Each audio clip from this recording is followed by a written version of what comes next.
სპორტული ცხოვრება ჯანსაღი მომავალი ამ სლოგანით სპორტის საერთაშორისო დღე აღნიშნეს. თარიღთან დაკავშირებით ბათუმში სპორტის რამდენიმე სახეობაში ტურნირი გაიმართა. დააჯილდოვეს ვეტერანი სპორტსმენებიც.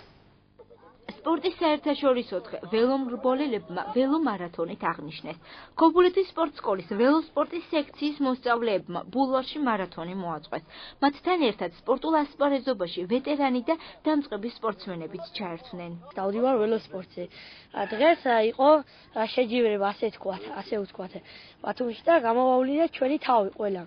და ჩვენ დაგვირიგეს სიგელები. ბავშვები გახარებულები არიან, ეს უფრო მეტ წამოსწევს ინტერესს, ბავშვების ინტერესს ამ ველოსპორტისადმი. იმიტომ რომ ეს ტრადიციები აჭარაში არსებობდა და გრძელდება. 1 კილომეტრიან დისტანციაში სირბილში შეეჯიბრნენ ერთმანეთს მძლეოსნები.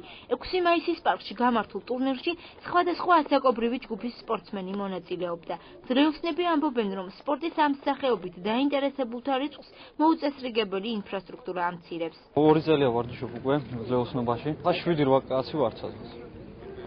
უფრო მეტი იქნება თუ პირობები შეგვექნება.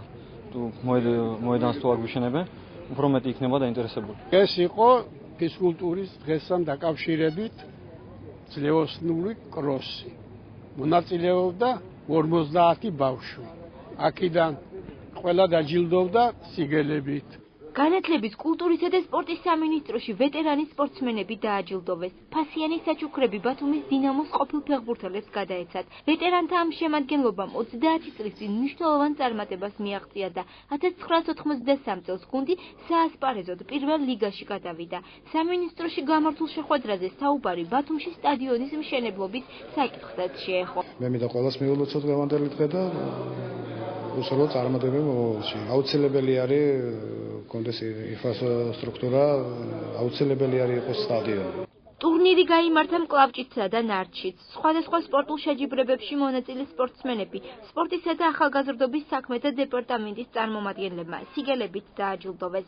მერაბ ნაგერვაძის განცხადებით, სპორტის განვითარებისთვის წელს რამდენიმე ფედერაციის დაფინანსება გაიზარდა. დაგეგმილია ინფრასტრუქტურის მოწესრიგება. ინფრასტრუქტურის თვალსაზრისით დაგეგმილი არის უკვე მშენებლობა, რეაბილიტაცია, დაწყებულია ძალიან ბევრი ინფრასტრუქტურული პროექტები, შეიქმნა სახელმწიფო დოკუმენტი და ამ სახელმწიფო დოკუმენტის შექმნის პირობა ის არის, რომ სპორტი არის სახელმწიფოსთვის მთავარი პრიორიტეტი. სპორტის საერთაშორისო დღე აღნიშნეს ბათუმის სპორტ სკოლაშიც. შეჯიბრებები მხატვრულ ტანვარჯიშში, კალათბურთში, ფრენბურთში, ხელბურთში, ჭადრაკსა და ტაიკვანდოში გაიმართა. სპორტსმენების განცხადებით, საერთაშორისო დღის მსგავსი ღონისძიებებით აღნიშნა რეგიონში სპორტის პოპულარიზაციას შეუწყობს ხელს. ეს კარგია მოზარდთაობისათვის, რომ აქტიურად ჩაებენ სპორტის სახეობებში. და ჯანსაღი თაობა გყავდეს ჩვენ. მოგცავ ყველა სპორტსმენს, ყველა გულშემატკივარს, აი ამ დღევანდელ დიდ დღესასწაულს და წარმატებებს უსურვებ ყველას. 6 აპრილი მშვიდობისა და განვითარებისთვის სპორტის საერთაშორისო დღედ გაერთიანებული ერების ორგანიზაციამ შარშან გამოაცხადა. წელს ღონისძიებების სლოგანია სპორტული ცხოვრება ჯანსაღი მომავალი.